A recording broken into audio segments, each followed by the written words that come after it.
Hello everyone. How are you doing today? It is April, let's see, I think it's April 10th. April 10th?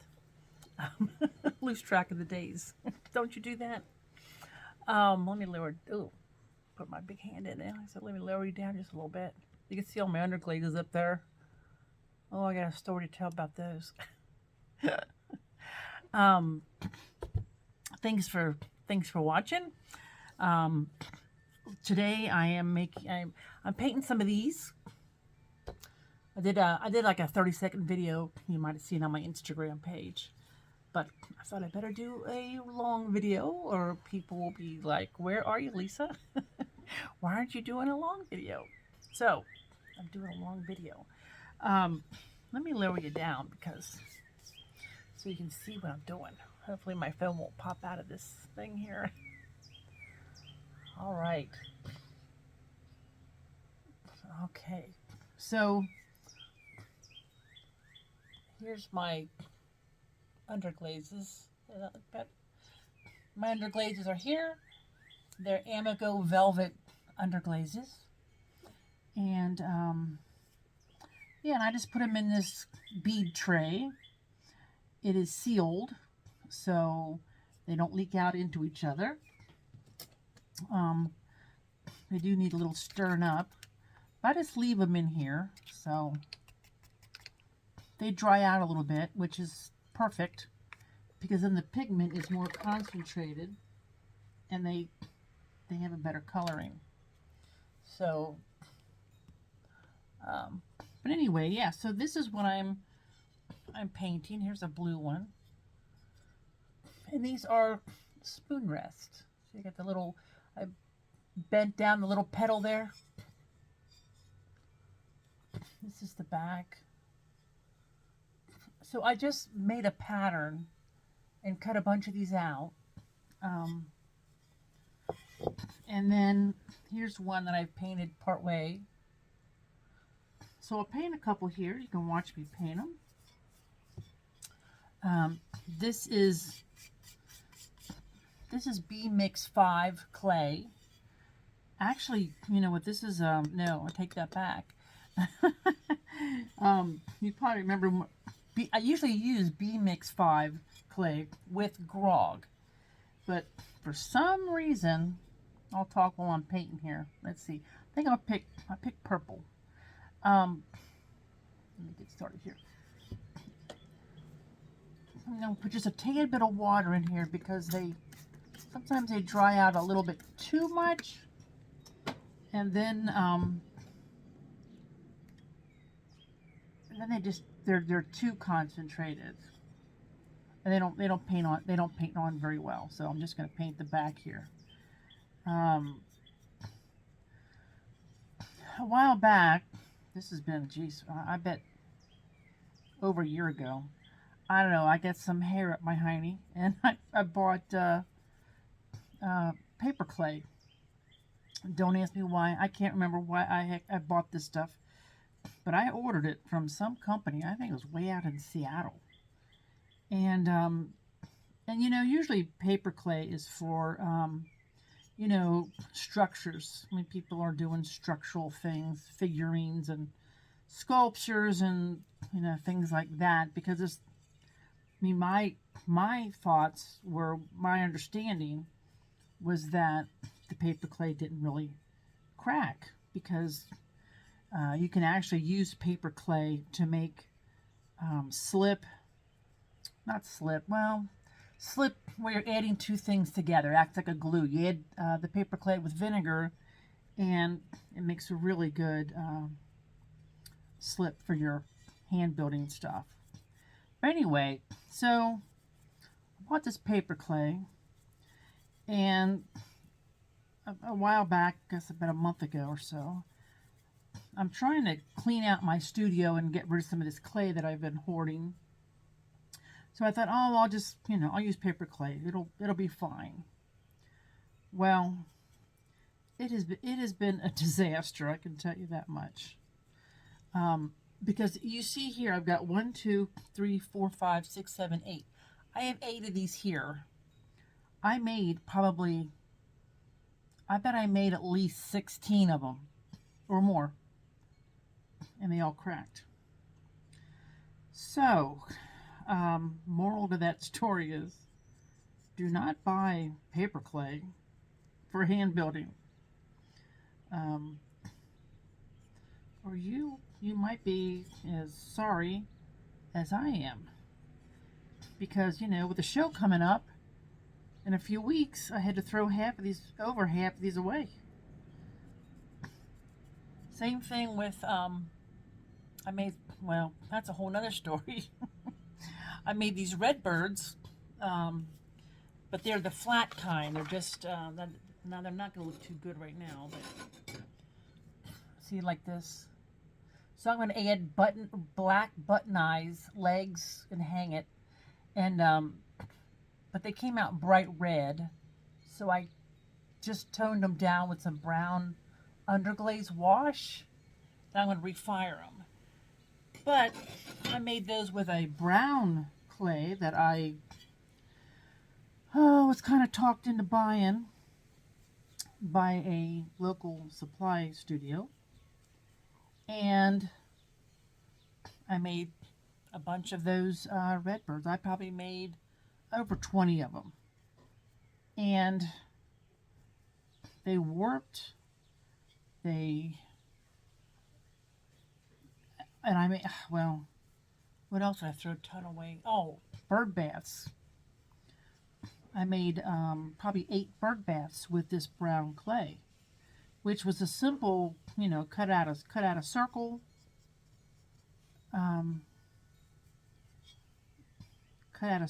and just draped it in a bowl for a mold, so it wasn't bending and all that stuff, and I just cut out a kind of a uneven circle around it. Anyway, I had to throw half of those away because they cracked.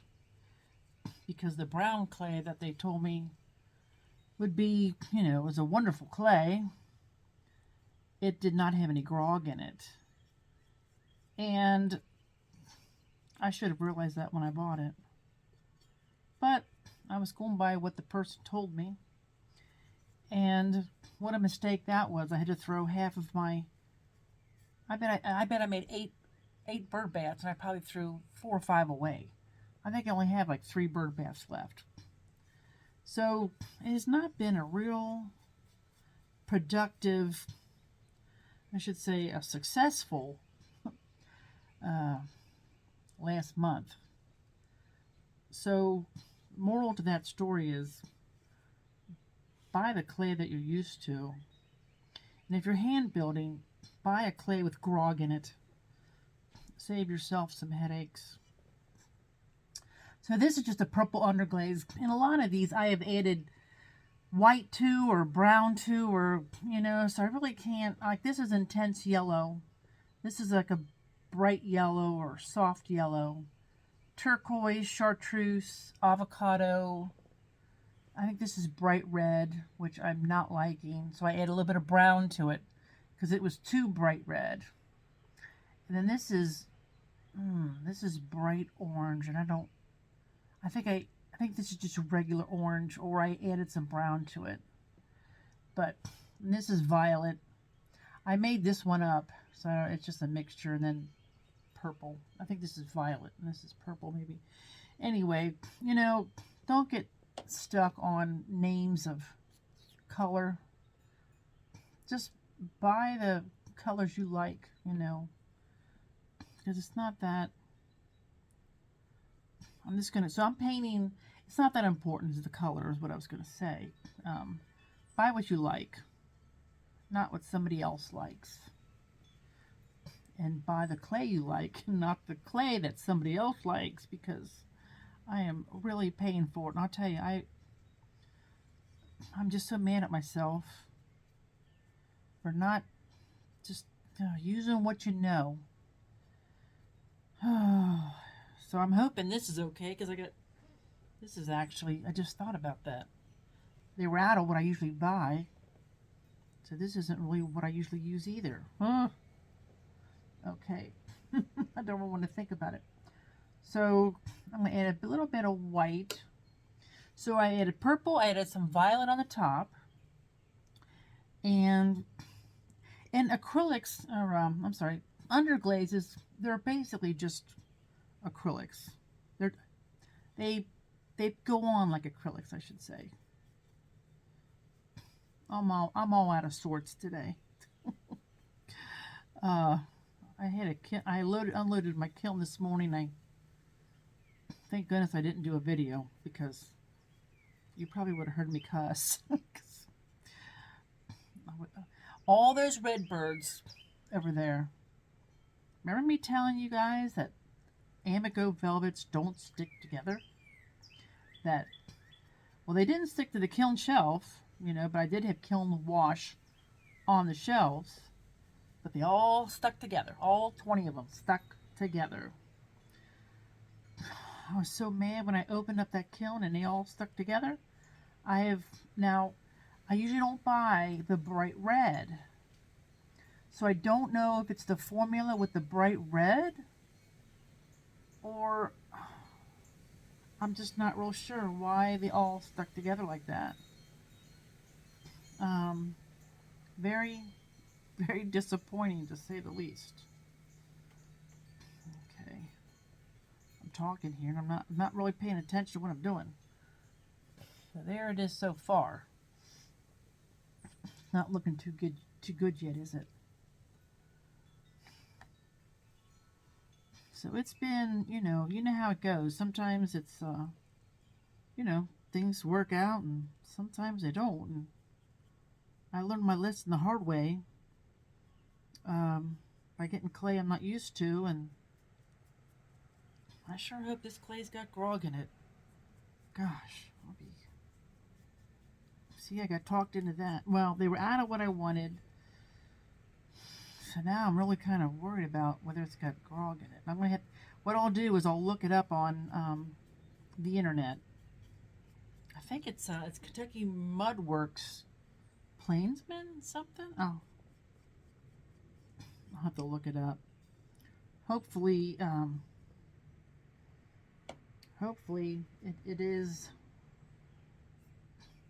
it does have grog in it.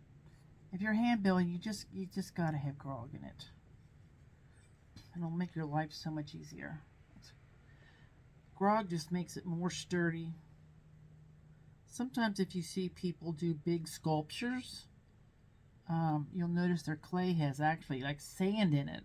Like people will add sand to their clay and it just, it makes it so much stronger. And that's what the grog does. The grog makes it much stronger. It doesn't crack, or it resists cracking a lot.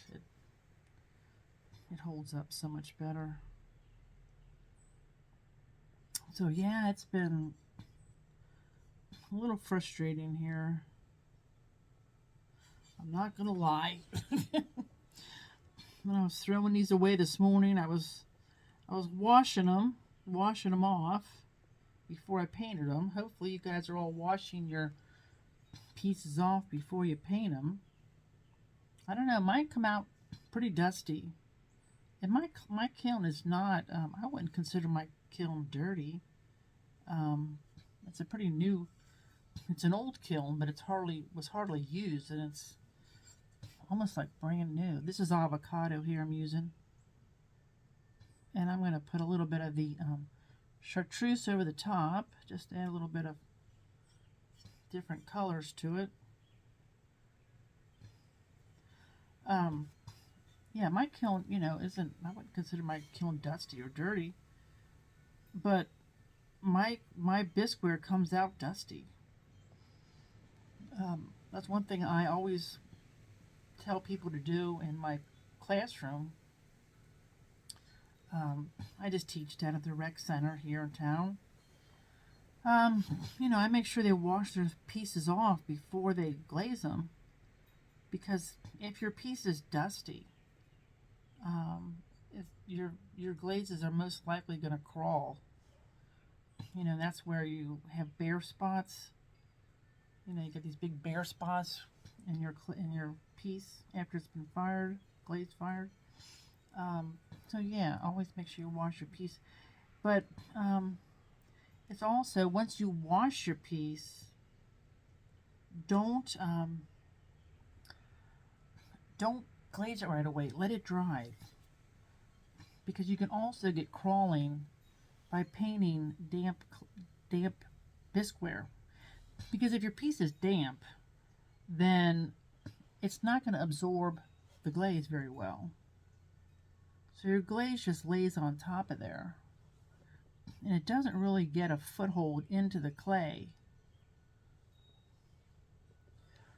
So you really want it dry to really help that glaze sink into the top layer of the bisqueware,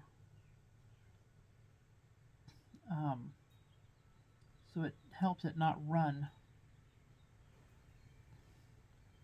We've had an issue with stuff running at our kiln at the rec center. We've had issues with our kiln there. It's not working properly, and I ran some tests on it, and the elements are just worn out. We just, once you fire it, especially a kiln like that. I mean, I'm firing that thing twice a week, and it just, the elements are done.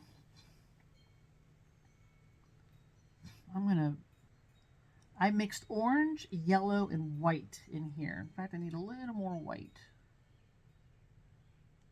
for the center of this. There you go. And I'll let that dry. When you're painting underglaze, you want 3 coats, but you don't want it to be too thick or stick up too high, because it will come through your clear. When you put your clear on there, it'll come up through the clear. So there is, we'll let this dry, and I'll go do I think I'll do, let me set this over here. I guess I'll do another blue one. Let's see, got 1, 2, 3, 4. Yeah, I'll do a blue one. Like I said, I did wash all these off, and I was washing them off in the sink this morning. I had to throw half of them away. I was not a happy camper. You put all this work into it, and it wouldn't bother me as much if I didn't have a show coming up, but I have a show, like I said, in a few weeks, and frustrating.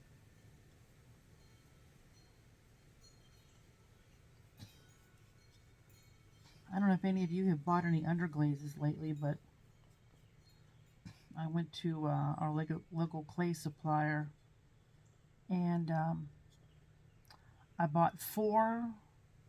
Let's see, I might have bought 5. Let's see, I bought yellow, orange, red. I think I bought 4 or 5 jars of underglaze, the big pints. They were the big pints. I probably bought 5. And 4 boxes of clay and 2 brushes. And the bill was $420. $420. I about had a heart attack. I don't know about you, but I do the same thing when I go to the grocery store. I have a half a cart of groceries. I think, oh, this won't be too bad. And then you get up to the register, and it's like $300. It's like, holy moly. I mean, sometimes it's cheaper to eat out. I don't know, there's some of those grocery store prices.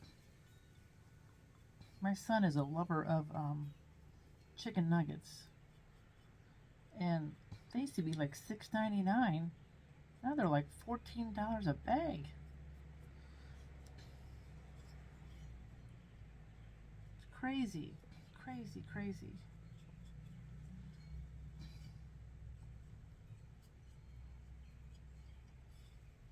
least we have food though, right?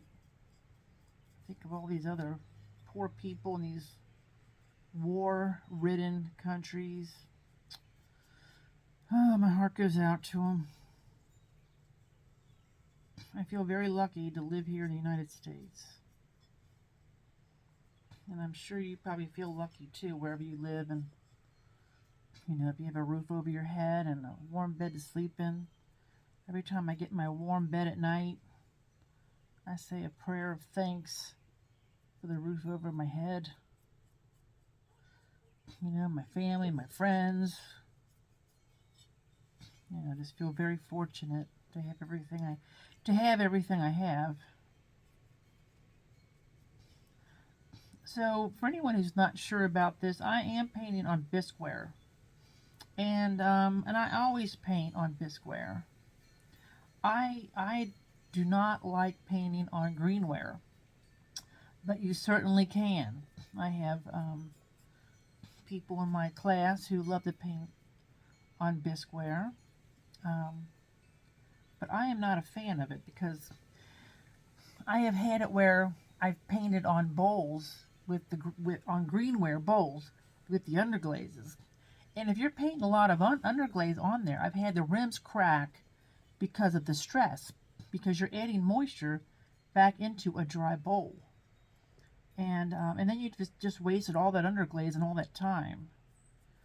And if you have to wipe it off, it's very difficult to get off because it's, you know, you're wiping the clay away too.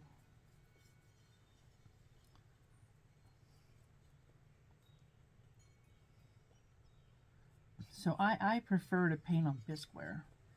And when I'm done with these, when they're dry, I will wait till tomorrow.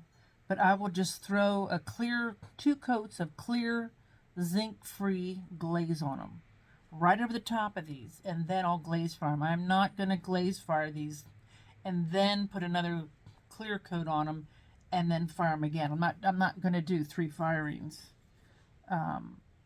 I've never had them smear. I think, you know, people who are having them smear, you're pressing too hard. When you're putting a clear coat on, use a nice big soft fan brush. Now this doesn't look very soft because it's wet and the bristles are all stuck together. But that is a Amaco soft fan brush, number 8, and it gets nice and fluffy. And you just push this down in your zinc-free clear, and just gently brush it on. Let that first coat dry, then put your second coat on once that first coat's dry, and you'll be fine. Do not press real hard when you're putting that clear coat on. Don't have a heavy hand. I mean, you can always do a third firing. Fire them with this on here and then glaze it again, but I think you're just wasting energy.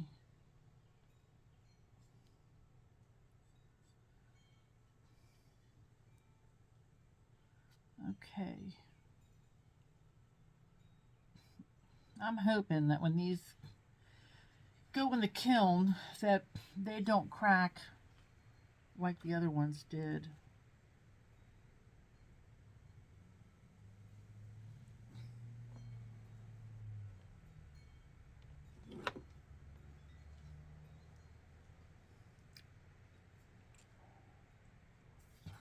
Look at her sneaking water out. Hi, Molly. Hi, Molly girl. She's such a stink pot. So I'm painting the undersides. And I'm not going to concentrate whether I have 3 coats or not. I'm going to paint it until I get the coverage I want. Hey, no. Pull. That's dirty water. Nope. Go on. No. Yeah, I don't worry about whether I got 3 coats on, 3 coats on or not. I'm just gonna. Well, and plus mine are a little drier than they're a little dried out compared to if you just poured them out of the bottle. So, you know, my 1 coat or 2 coats is probably equal to, hey, no, Molly. Mine are probably equal to 3 coats because they are going on more concentrated.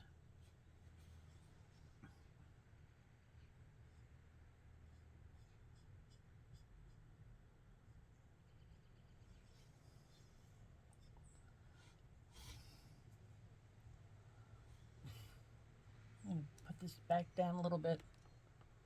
There we go. Bye, Molly.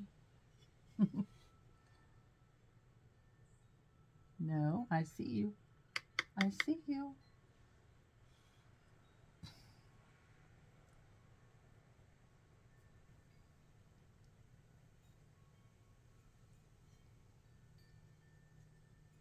Hey, no. I did change it out recently, so it's not too bad. But I don't know why they like drinking dirty water. They're usually really picky about their water. But for some reason, no.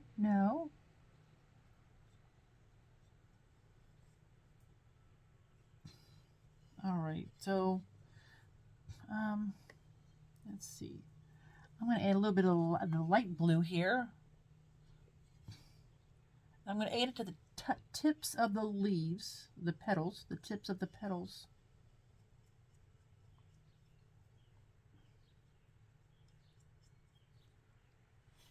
Hopefully you can see this.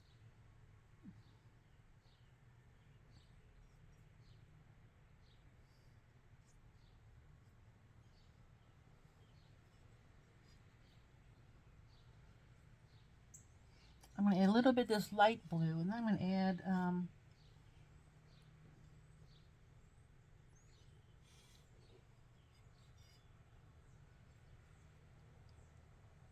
I'm going to add some white to it like the other one.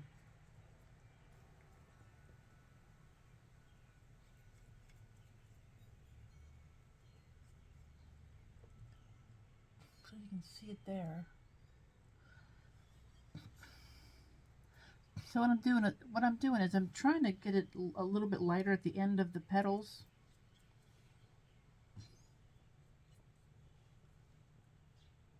There she goes.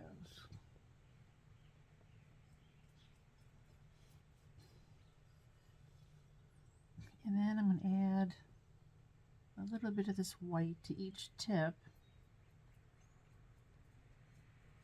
I got a little bit of yellow in there, which is kind of pretty.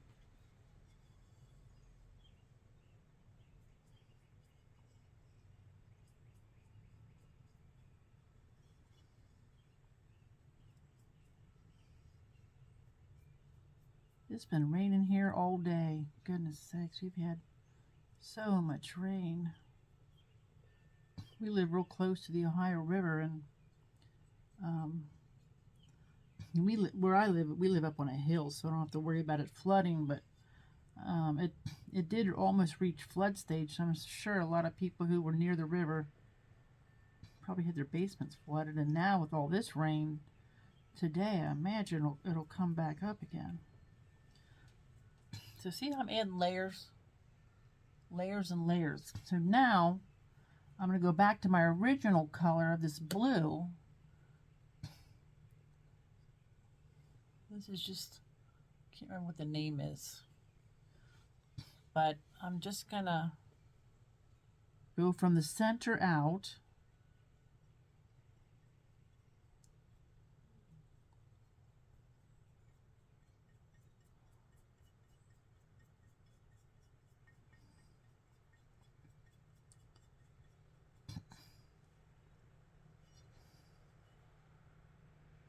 That looks like. See, I'm just kind of brushing it out like that. My brush is getting kind of dry, which makes for like a lighter pattern. And you know, even with the underglazes, you really don't know what's all gonna show up. I mean, underglazes will look pretty much like that when I fire them, only glossy. maybe a little bit brighter, but mainly just glossy. Amaco Velvet Underglazes, uh, what you see is pretty much what you get. Like I said, they do look a little brighter, but for the most part, they go on exactly as they fire, or they fire exactly as they go on, however you want to say it. That's what I like about them. It's kind of like, you know, instant gratification. Now Makos are cheaper, and they're nice underglazes, uh, but they don't go on like they fire. They go on really dull, um, and then they fire, you know, shiny. But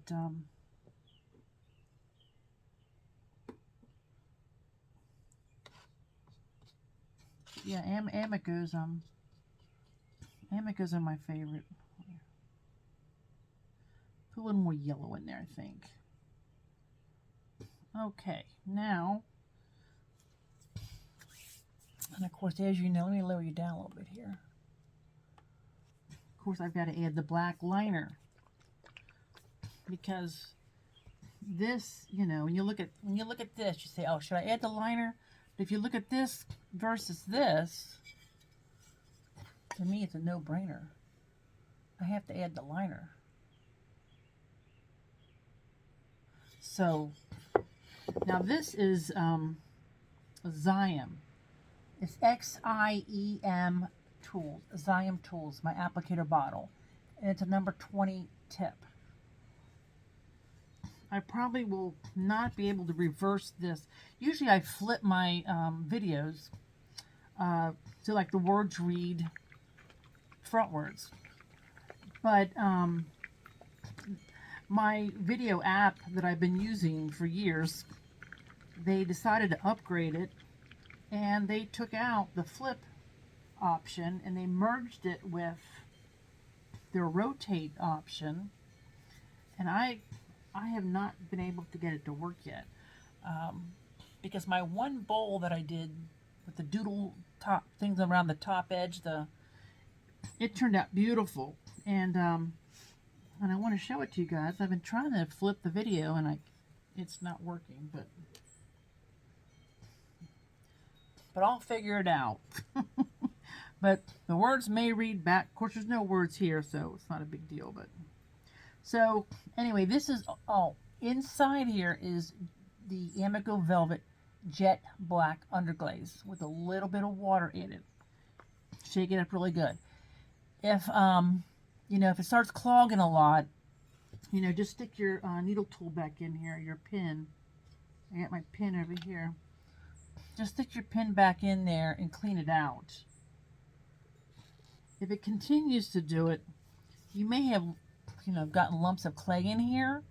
And so then I dump it out into a strainer, and I strain it, and then I put it back in. So let me test this.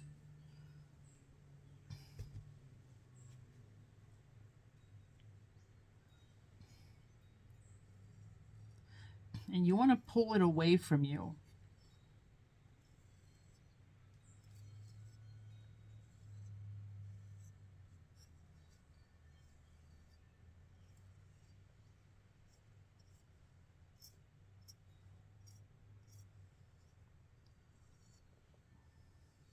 Can you see that?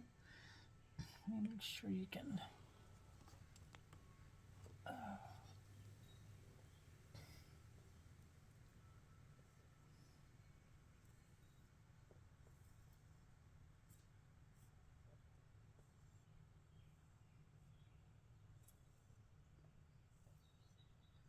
When you're putting your underglaze in here, if you turn it upside down and underglaze runs out the bottom, it's way too thin. Now mine is dripping a little bit, which means it's a little thinner actually than I like it, but it's flowing really well, so I'm sticking with it.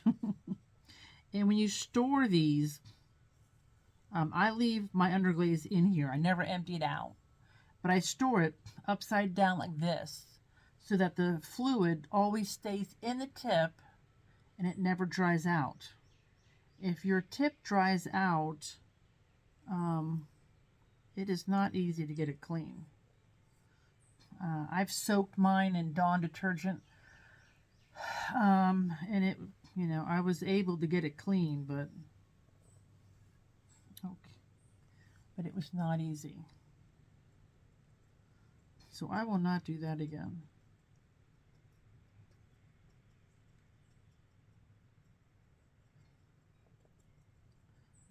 Now this formula, it'll,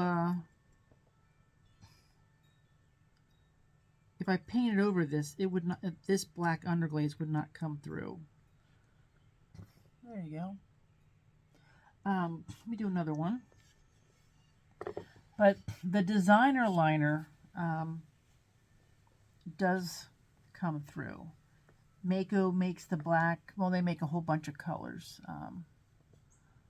But the Mako designer liner, hold on, I'm touching up the leaves on that.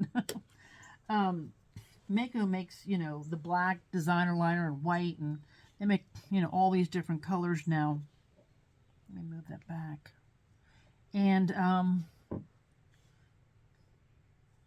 the designer liner is designed, please, it's clogged up, is designed to pop through a layer of underglaze over the top of it. So, you could draw your black lines with the Mako underliner and then color it in over the top, and it's supposed to, there we go, and it's supposed to come through. Now, I've had it work on, one or two thin layers, but if you get carried away and do 3 layers, it doesn't pop through very well. But I know a lot of people like that the bottle is smaller and it's easier for them to handle. So the Mako designer liner is a nice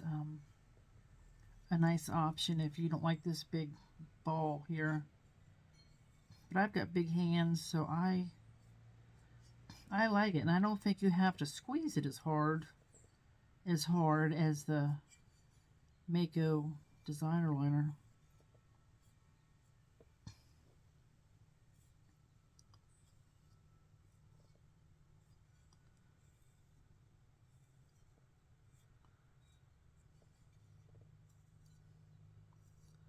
I have to say a prayer to the kiln gods that these don't crack in the kiln after all this time. And these are just spoon rests, so I'll probably charge $20 for them, but all the time involved and everything, they're worth way more than that.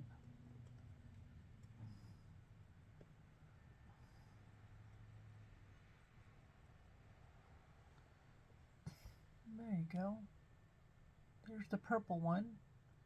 I got one more to do, and then I'm moving on to my mugs. I got some mugs to glaze, which I'll probably video that too, so you'll see. I'm trying a different design on my mugs.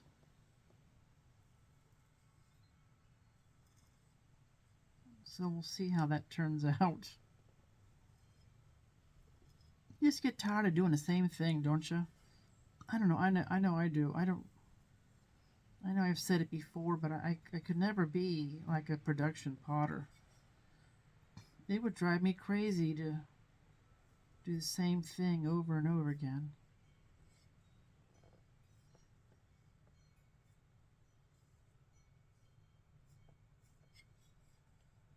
Oh, I got blue on here. I don't want that on there.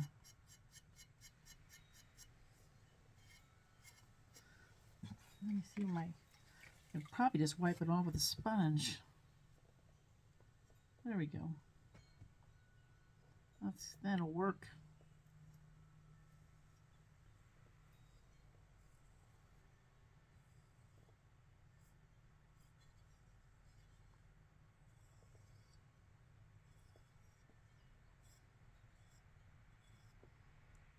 I just keep squirting it out here every once in a while. Helps keep it clean. Gets any glaze residue out of there that might have picked up. So I will probably make, I'll probably make some more of these spoon rest. I don't know if I'll use this same pattern. I might, wait a minute, let me get that. I think it's important when you're cutting these out that you don't make sharp cuts. Like, see how that comes down in there sharp?